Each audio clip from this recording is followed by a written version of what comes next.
고맙습니다. 하나님 말씀을 함께 나눕시다. 마가복음 6장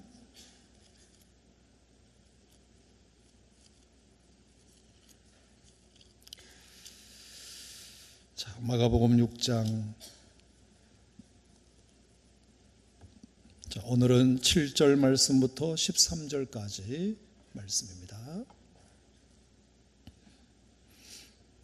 마가복음 6장 7절에서 13절 다 함께 시작. 12 제자를 부르사 둘씩 보내시며 더러운 귀신을 제어하는 권능을 주시고 명하시되 영광을 위하여 지팡이 외에는 양식이나 배낭이나 전대의 돈이나 아무것도 가지지 말며 신만 신고 두 벌 옷도 입지 말라 하시고 또 이르시되 어디서든지 누구의 집에 들어가거든 그곳을 떠나기까지 거기 유하라.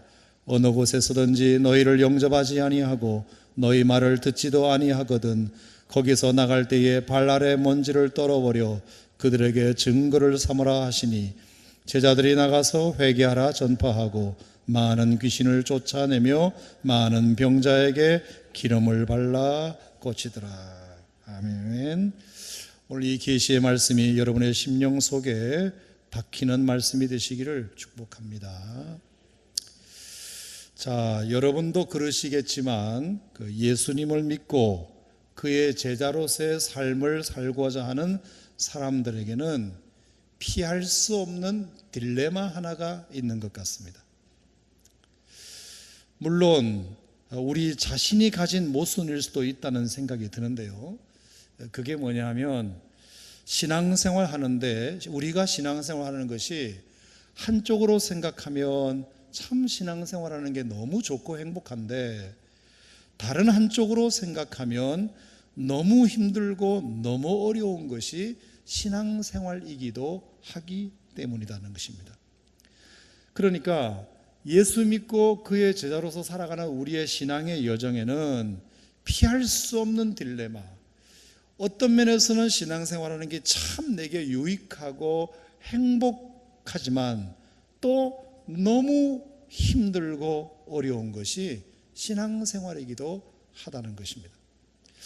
예를 들어서 신앙생활이 참 행복하고 좋다는 의미는 이런 의미겠죠.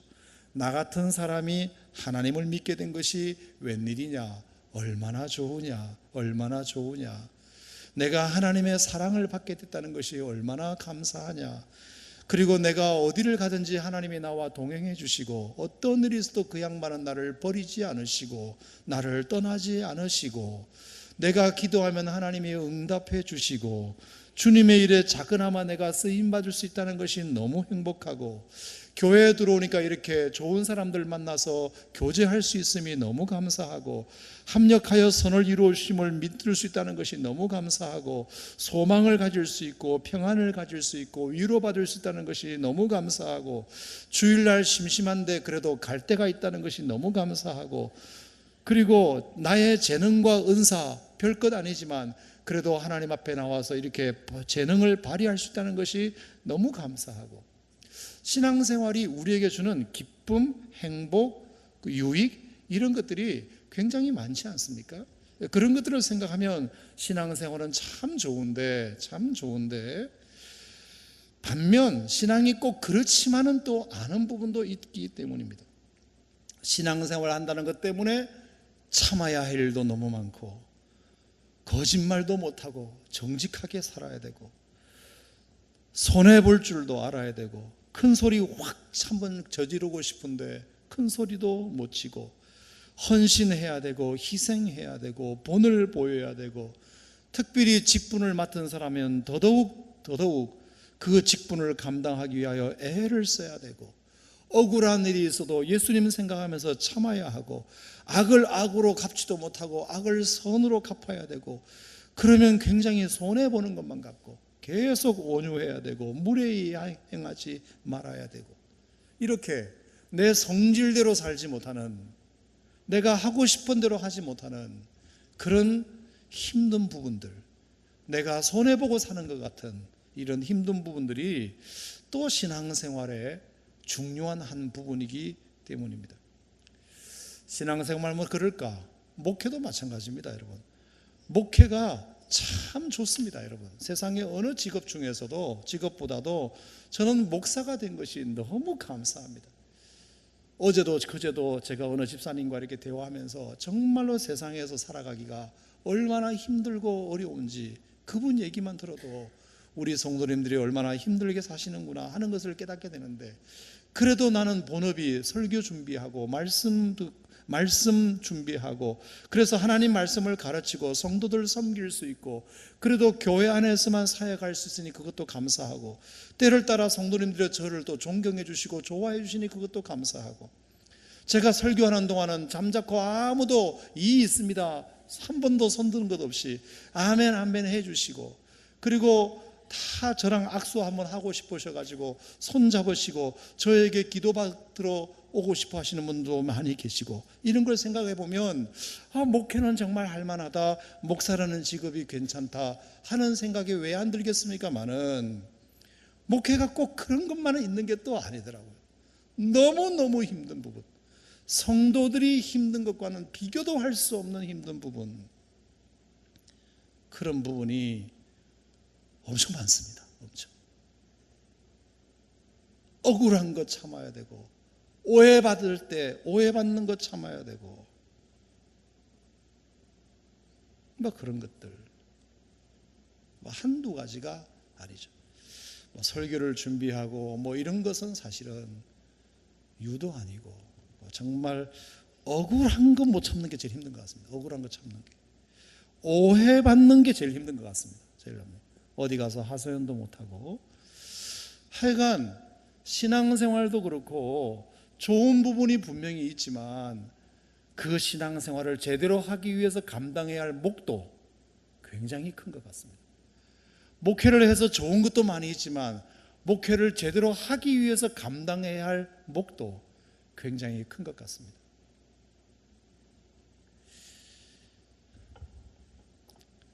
특히 이런 고민은 그냥 신앙인으로서 살겠다는 사람은 오히려 좀 적을 수 있습니다. 하지만 제대로 된 제자로서 내가 한번 살아보겠다고 하는 사람일수록 이런 고민은 더 깊어지리라 생각합니다. 신앙생활을 소위 나이롱 신자처럼 살려면 내가 신앙생활 때문에 갈등을 겪을 일이 별로 없습니다. 그냥 좋은 것만 취하면 됩니다. 내가 하고 싶으면 하고, 내가 가고 싶으면 갔고, 내가 듣고 싶으면 듣고, 내가 내고 싶으면 내고, 내가 봉사하고 싶으면 하고, 신앙생활을 대충 그까이 거로 이렇게 하려고 마음을 먹으면 갈등이라는 게 그렇게 크게 없습니다. 갈등이 있으면 그냥 피해 뿌리면 되고, 중책을 안 맡으면 되고.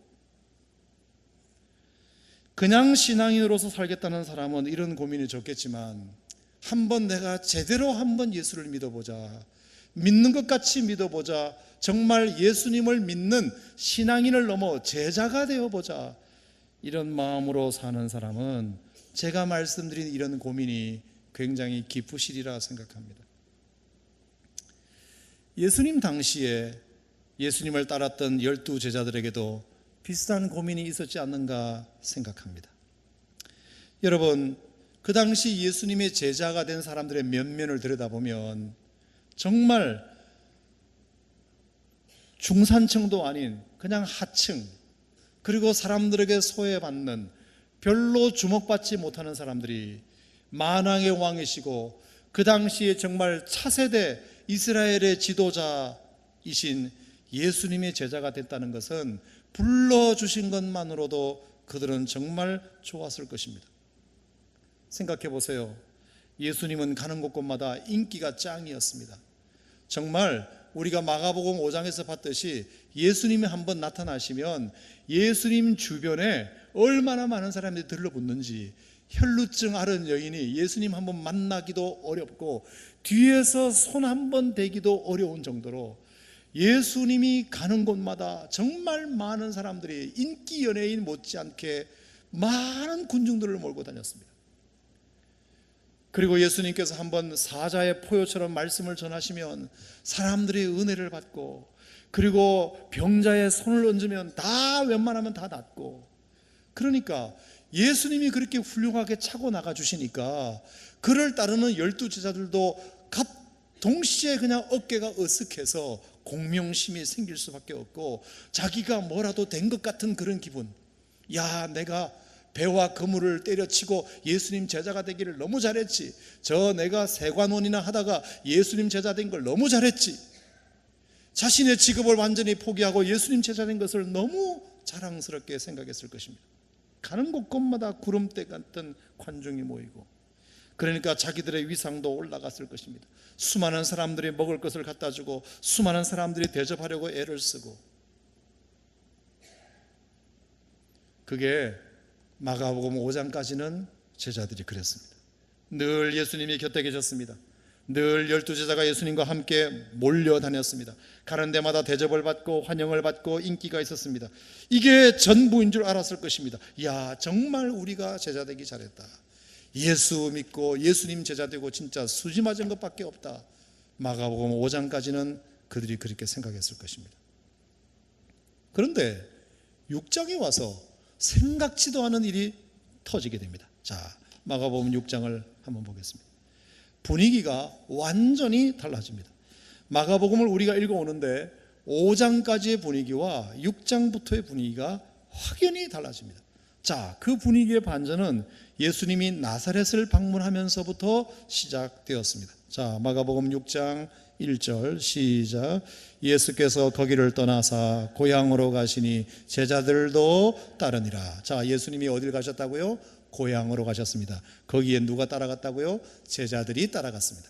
자, 예수님의 제자들이 예수님께서 고향을 방문하셔야겠다는 얘기를 듣고 제자들이 흥분했습니다. 왜 그랬을까요? 왜 그럴까요?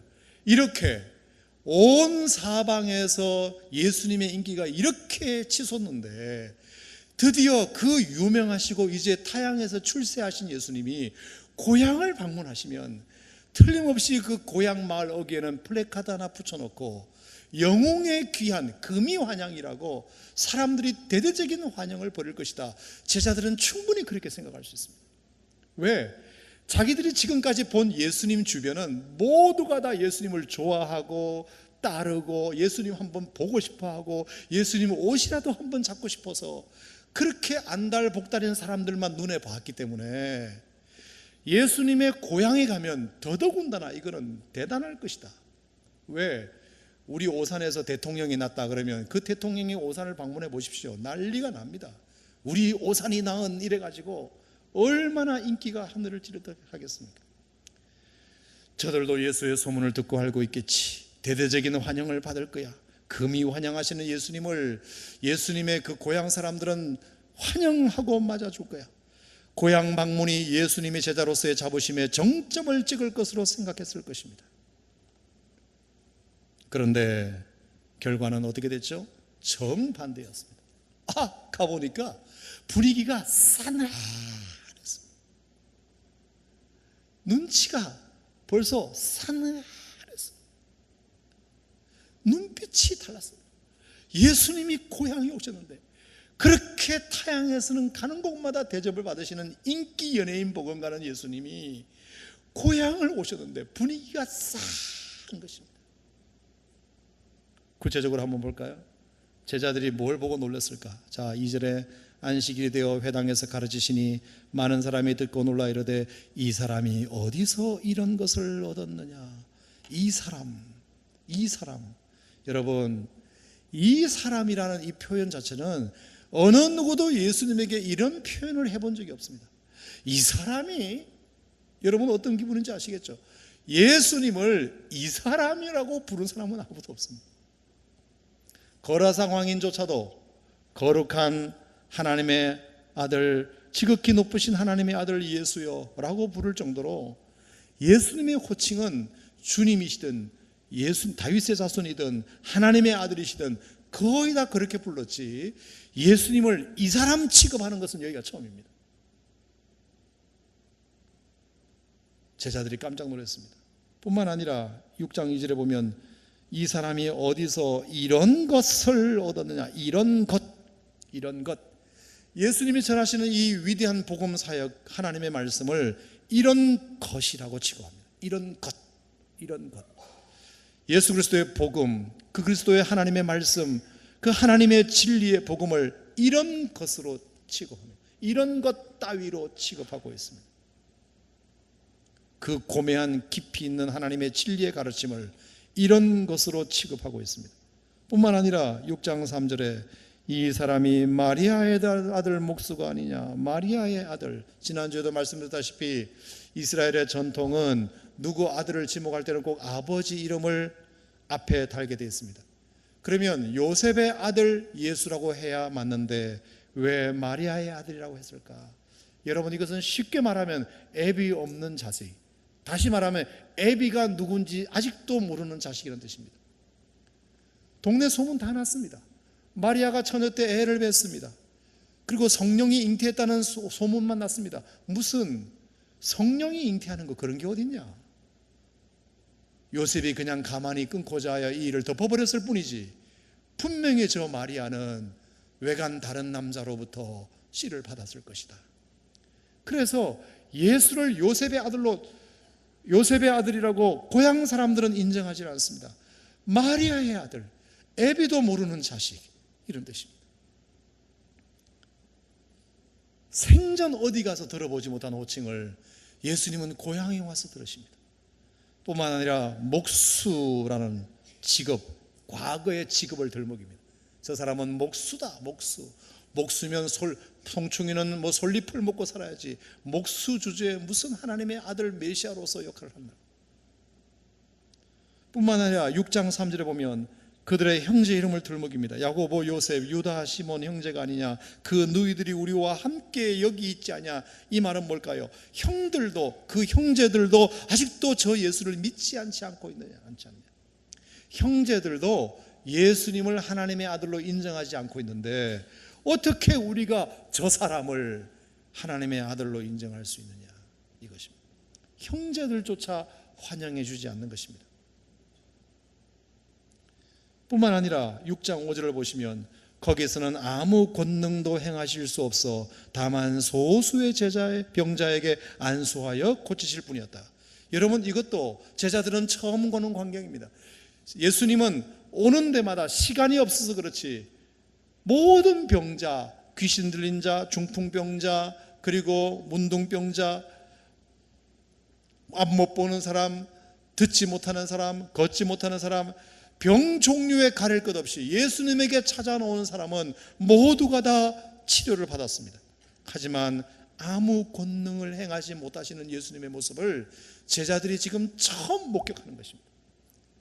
마가복음 5장까지는 제자들이 아주 기분이 좋았습니다. 예수님이 하시는 모든 일들이 마음에 들었고 예수님을 따르는 수많은 사람들이, 군중들이 몰려오는 것이 마음에 들었고 자기들도 무엇이 된 것이냐 생각할 정도로 얼마나 공명심이 지극했는지 모릅니다. 예수 따라오기를 너무 잘했다 생각했을 것입니다. 그런데 그 인기의 정점을 찍으리라고 생각했던 예수님의 고향 방문이 오히려 예수님의 제자들에게 큰 갈등을 유발시키는 동기가 됩니다. 그렇게 예수님의 고향에서 환영받을 줄 알았는데 완전히 싸늘한 그 반응을 보고 예수님에 대해서 이제 고민이 깊어졌다는 뜻입니다. 심지어 그렇게 권능이 많았던 예수님도 고향에서는 아무 권능을 행하지 못하는 모습을 보면서 자기들이 알았던 예수님과 너무 차이가 커버리는 것입니다. 지금까지 좋았던 분위기가 완전히 반전되었습니다. 상황이 악화되었습니다. 제자들의 고민이 깊어졌을 것입니다. 와, 우리가 지금까지 알았던 예수와는 다르네. 그렇다면 우리가 이 예수님을 계속 따라야 되는가 말아야 하는가, 여기서 그만둬야 되는가, 저렇게 고향에서도 대접받지 못하는 저 예수를 우리가 계속 따라야 되는가 말아야 되는가. 자, 그렇게 갈등하고 있는 상황일 것입니다.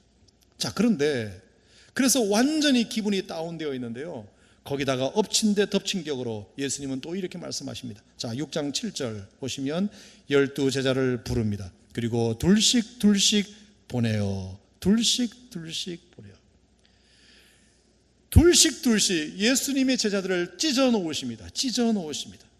여러분, 지금 예수님의 제자들은 12명이 함께 모여 있어도 시원치 않은 상황에 뭉쳐야 살고 흩어지면 죽는 상황에 아주 분위기 안 좋은데 예수님께서 제자들을 둘씩 찢어 놓으십니다. 지금 모여서 대책회의를 해야 될 상황입니다. 아니, 예수님이 왜 저러시냐? 왜 고향 땅에서 저렇게 대접을 못 받고 싸늘하시냐? 이거 다시 한번 생각해 봐야 되는 거 아니냐?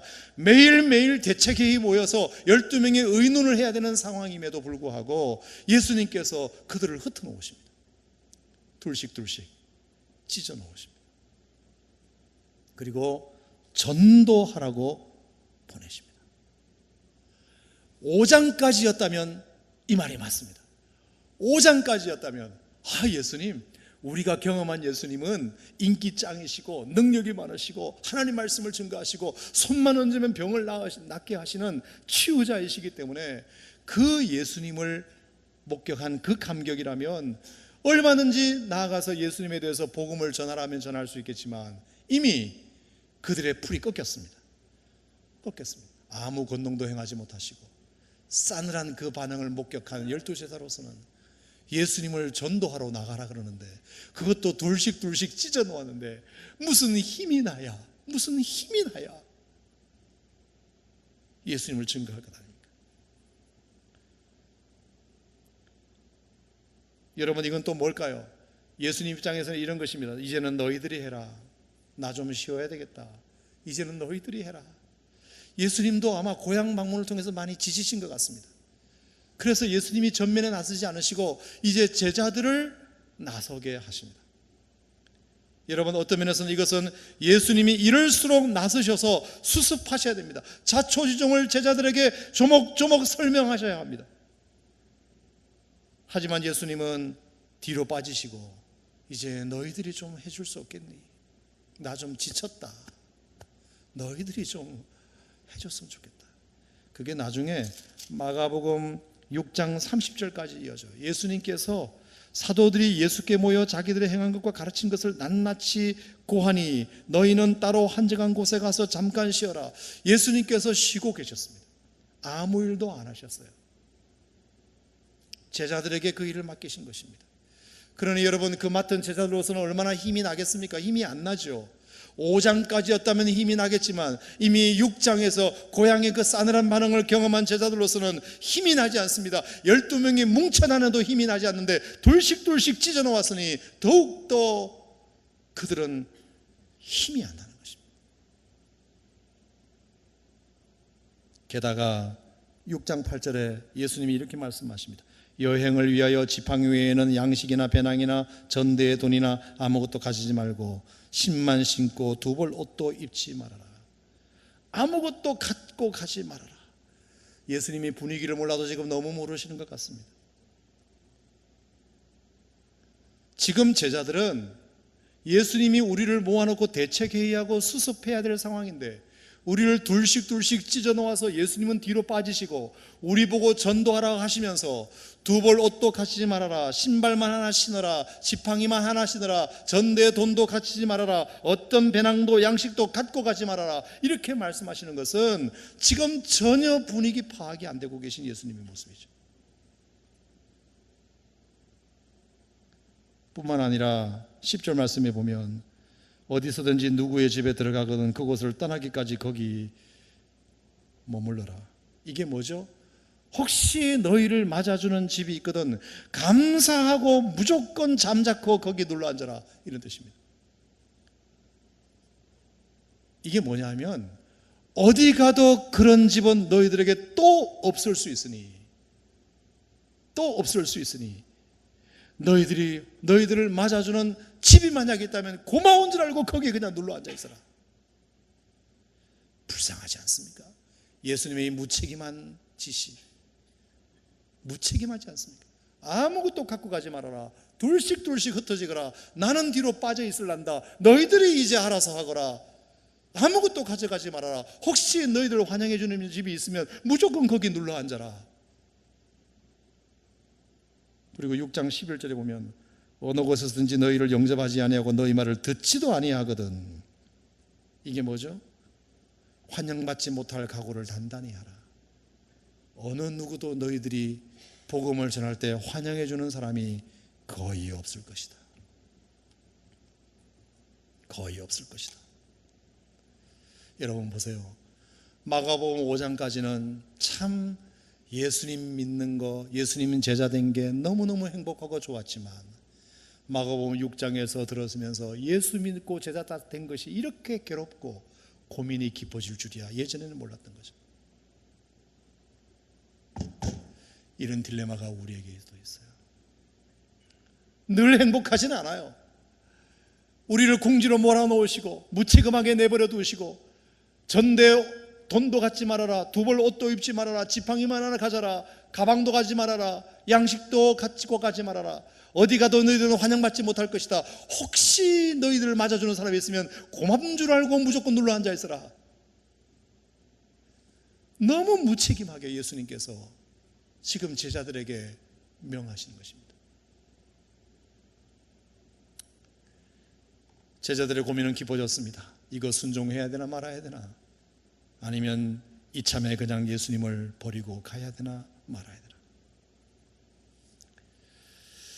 근데 참 놀라운 것은 12절 13절이에요. 자, 예수님께서 그렇게 무책임하게 말씀하셨음에도 불구하고, 자 12절 13절 시작. 제자들이 나가서 회개하라 전파하고 많은 귀신을 쫓아내며 많은 병자에게 기름을 발라 고치더라.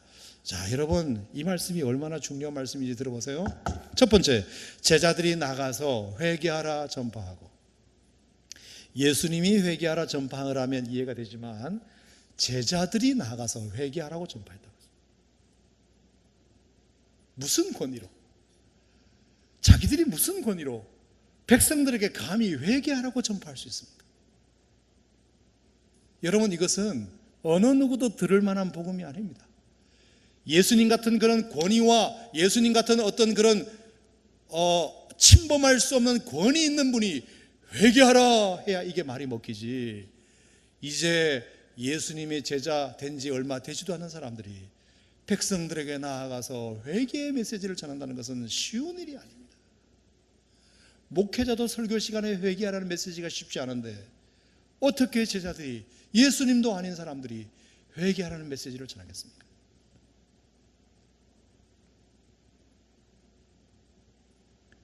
근데 여러분, 저는 참 놀라운 게, 저는 이 말씀을 보면서 무슨 생각을 하느냐 하면, 여러분 회개하라는 이 말씀 메시지는 예수님의 일성, 첫 일성입니다. 예수님께서 이 땅에서 비로소 복음을 전파하실 때에 제일 먼저 하신 메시지가 뭐예요? 회개하라는 메시지입니다. 이게 뭘까요? 제자들이 초심으로 돌아갔다는 뜻입니다. 예수님께서 제일 처음 전하셨던 그 메시지를 예수님의 제자들이 그대로 전하는 얘기는 우리가 다시 처음으로 돌아가야 된다.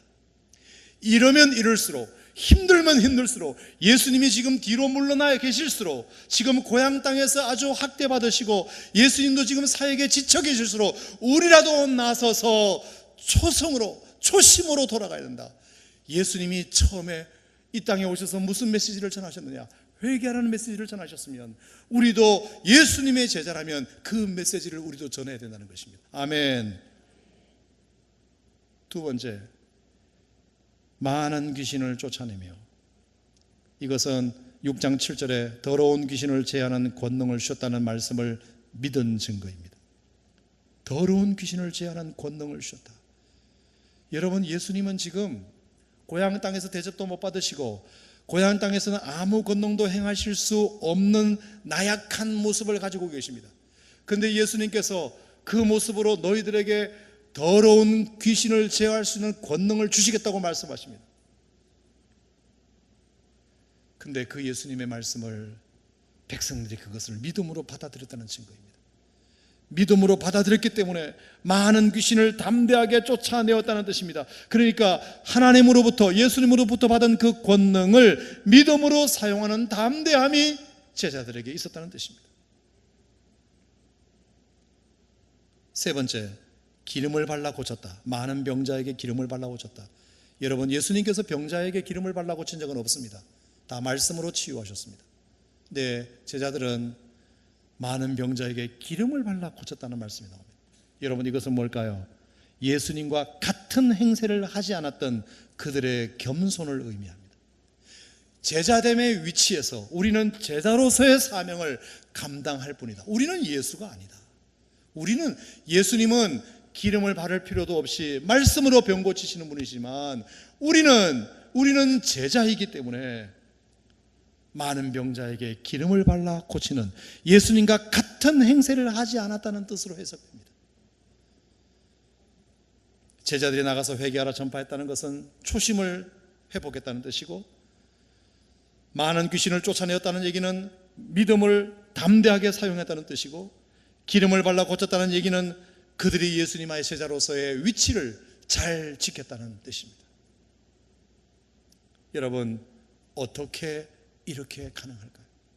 마가복음 5장까지 예수님께서 잘 나가실 때는 이 모든 것들이 다 가능한 일이었지만 이미 고향 땅에서 아주 싸늘한 반응을 경험하고,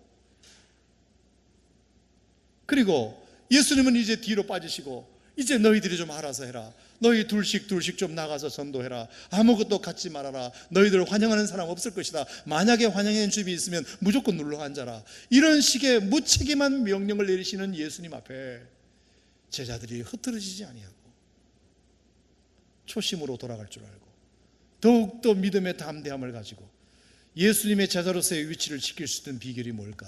저는 그게 궁금한 것입니다.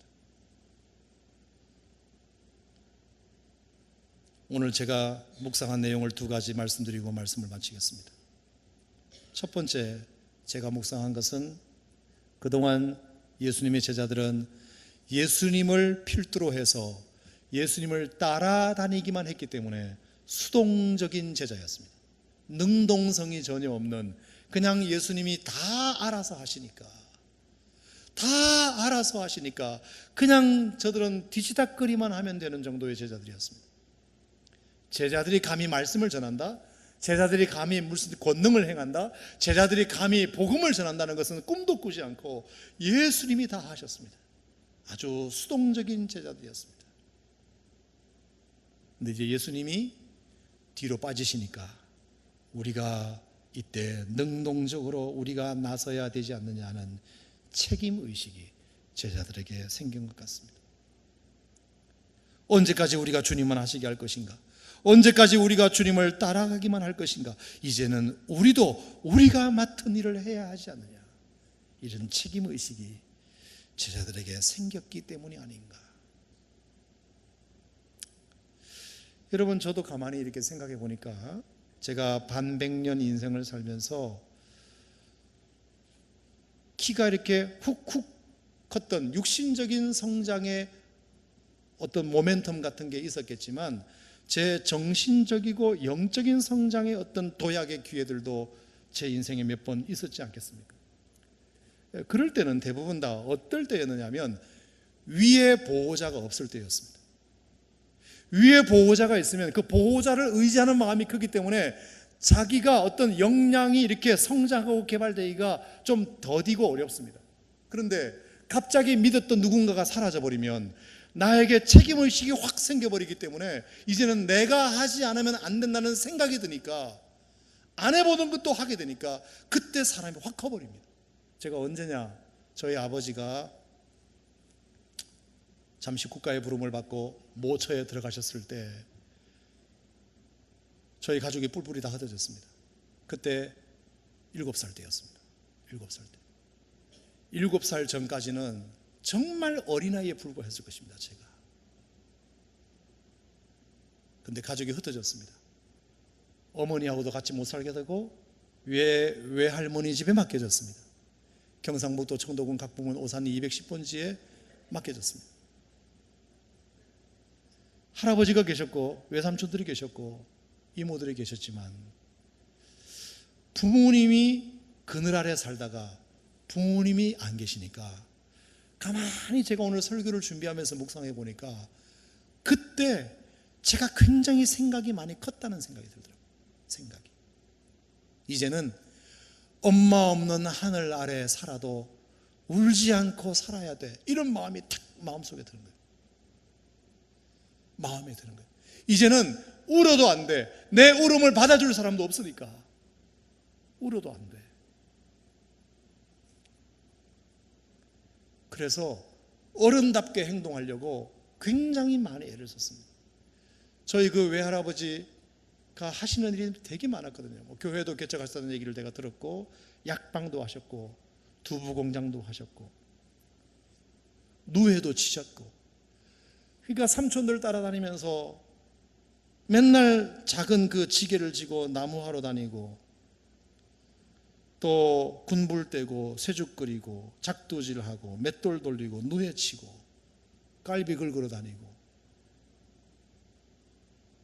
정말 7살 때 부산에서 손에 물 한 번 안 맞춰본 제가 7살 때 8살 때 그때 안 해본 게 없어요. 안 해본 게 없어요.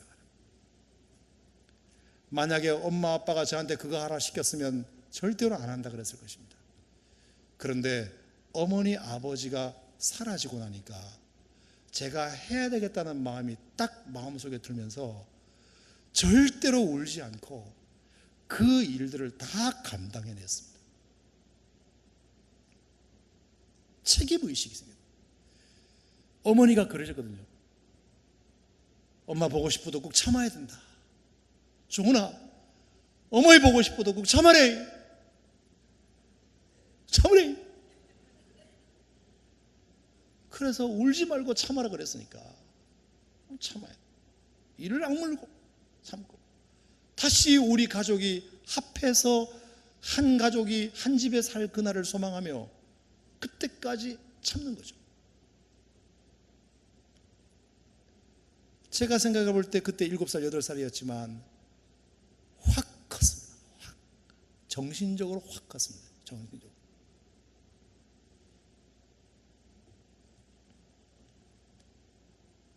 여러분, 그게 참 중요해요. 지금까지 예수님의 그늘 속에 예수님이 다 해주시고 그냥 따라다니기만 했던 제자들이 이제 예수님이 뒤로 물러나시니까 그러면 우리라도 해야 되지 않겠느냐. 지금까지 우리가 수동적으로 예수님을 따랐다면 이제는 능동적으로 이 일을 해야 되지 않겠느냐는 그 결심의 결과, 회개하라고 복음을 전할 줄도 알고, 병자들을 고칠 줄도 알고, 귀신을 쫓을 줄도 알고. 할렐루야. 그전에는 그런 일이 없었습니다. 제자들에게 예수님이 하셨지.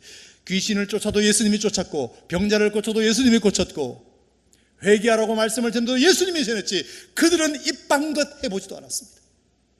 근데 예수님이 사라지니까 자기들의 역량이 개발될 수 있는 기회가 생긴 거죠.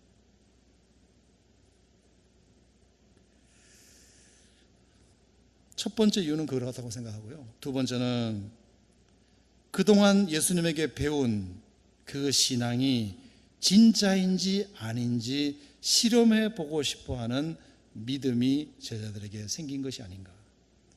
실험해 보고 싶은 거죠.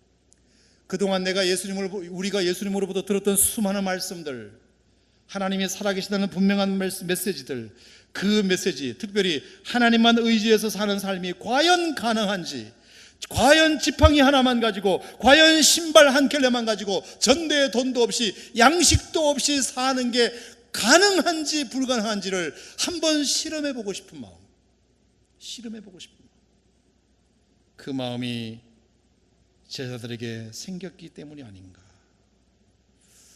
여러분, 대천덕 신부님이 그런 좋은 얘기를 했어요. 삶은 신앙의 실험실이다. 따라합시다. 삶은 신앙의 실험실이다. 교회가 실험실이 아니라 여러분의 삶의 가정이나 일터나 학교나 이곳이 신앙을 실험하는 실험실입니다. 여기는 연구실입니다. 연구실. 하나님 말씀을 연구하고 하나님 말씀이 어떠한지를 연구하는 곳이고, 여기는 실험실이 아니라 이제 여러분들의 삶을 교회 바깥으로 나가서 사는 모든 삶의 영역이 실험실 아닙니까? 오늘 이렇게 전도대원으로 오신 여러분들도 아마 그런 의미로 전도를 다니고 있으리라 생각합니다. 과연 하나님이 살아계신지를 한번 실험해보자. 우리가 몸으로 한번 부딪혀보자. 실패하면 실패해도 좋다. 그럼 하나님 안에서의 실패니까.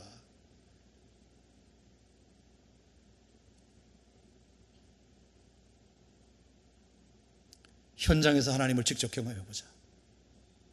우리는 지금까지 예수님을 통해서 하나님을 경험했지만 이제는 우리가 경험해 보자. 할렐루야.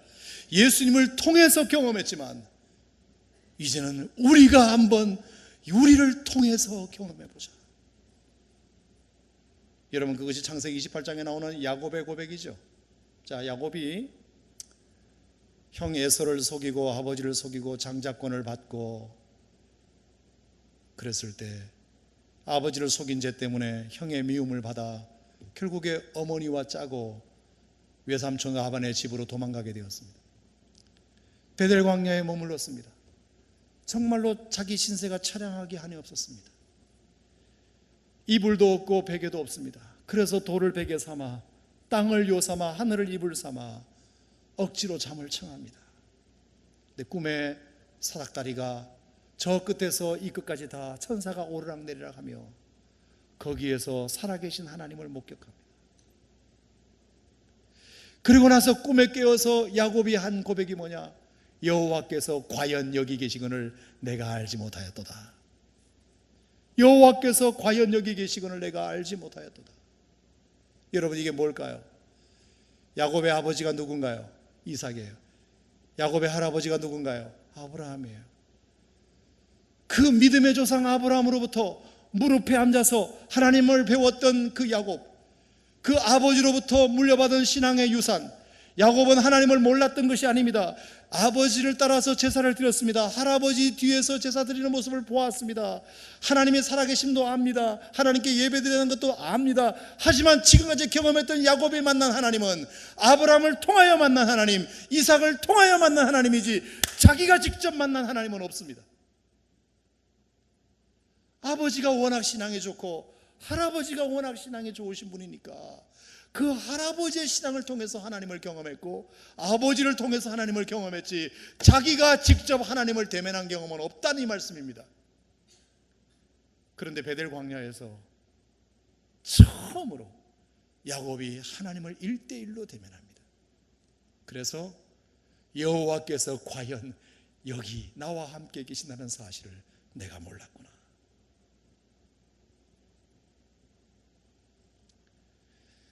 그동안 할아버지 아브라함을 통해서 배웠던 하나님, 그리고 아버지 이삭을 통해서 배웠던 그 하나님이 과연 계셨구나, 과연 살아 계셨구나.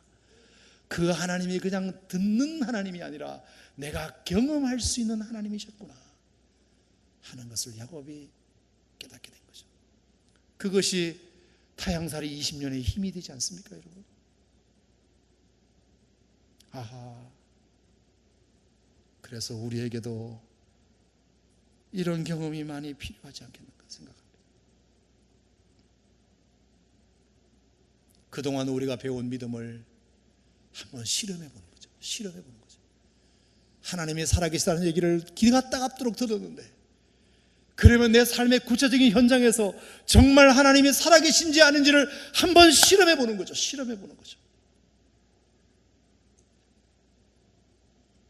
믿음으로 구하면 받은 줄로 믿으라고 말씀하셨으니 구하면 얻을 것이요 찾으면 찾으리라 두드리면 열으신다는 분명한 하나님 말씀을 기가 닦도록 들었는데, 아들이 떡을 달라는데 돌을 줄 아비가 있겠느냐, 생선을 달라는데 뱀을 줄 아비가 있겠느냐, 하물며 하늘의 하나님께서 좋은 것으로 주시지 않겠느냐.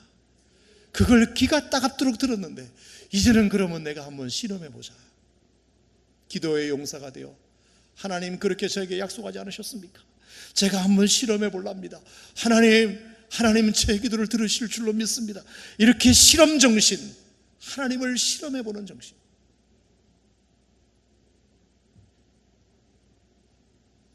합력하여 선을 이루신다는 로마서 8장 28절의 말씀을 기가 따갑도록 들었다면 여러분의 삶이 지금 계속 꼬여만 가고 있다 하더라도 아니다, 로마서 8장 28절의 말씀을 내가 한번 이 기회에 실험해 보리라. 할렐루야. 이 기회에 한번 실험해 보리라. 합력하여 선을 이루신 하나님을 믿고 끝까지 참고 인내하며 기다려 보리라. 이런 믿음이 우리에게 실험 정신으로 있을 때 하나님을 경험하게 되는 거죠.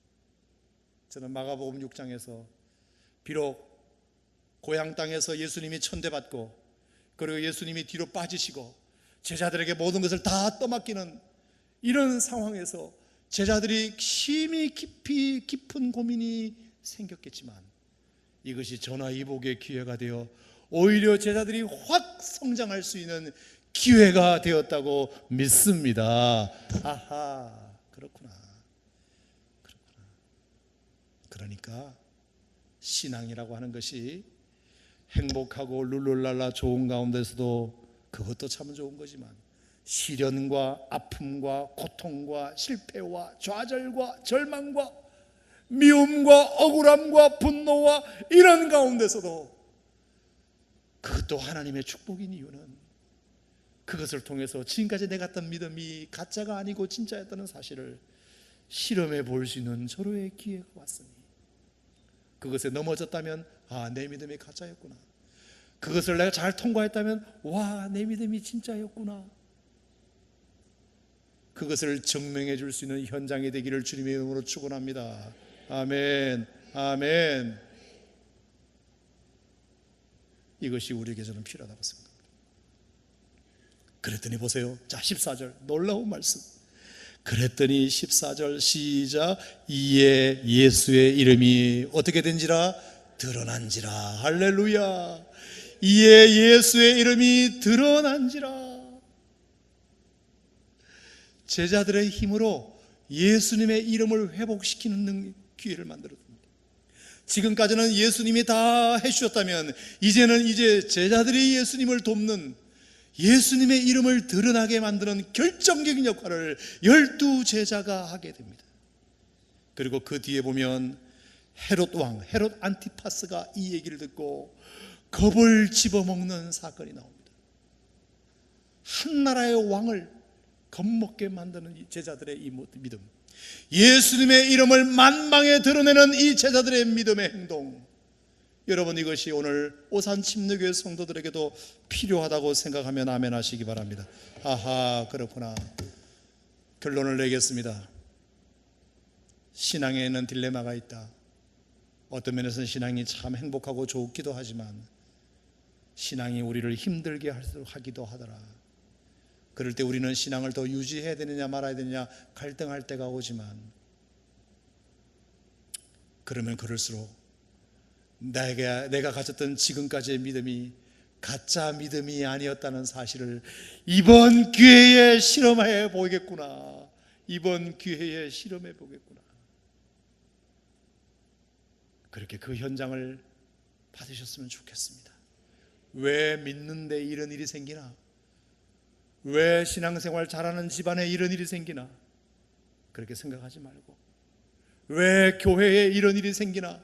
이렇게 생각하지 말고, 지금까지 내가 가졌던 믿음이 가짜인지 진짜인지를 증명해 볼 기회가 왔구나 생각하고, 예수님의 제자들처럼 초심으로 돌아가고 예수님이 내게 주신 권능을 담대히 행하고 제자로서의 위치를 정확하게 지켜서 예수님의 제자들처럼 행동한다면 여러분들을 통해서 예수님의 이름이 드러나고 헤롯 안티파스가 아니라 그 할아버지라도 여러분들 때문에 그들이 떨게 만드는 그런 능력이 생기리라 믿습니다. 여러분들에게 이런 믿음이 있기를 주의 이름으로 축원합니다. 다 같이 기도하겠습니다.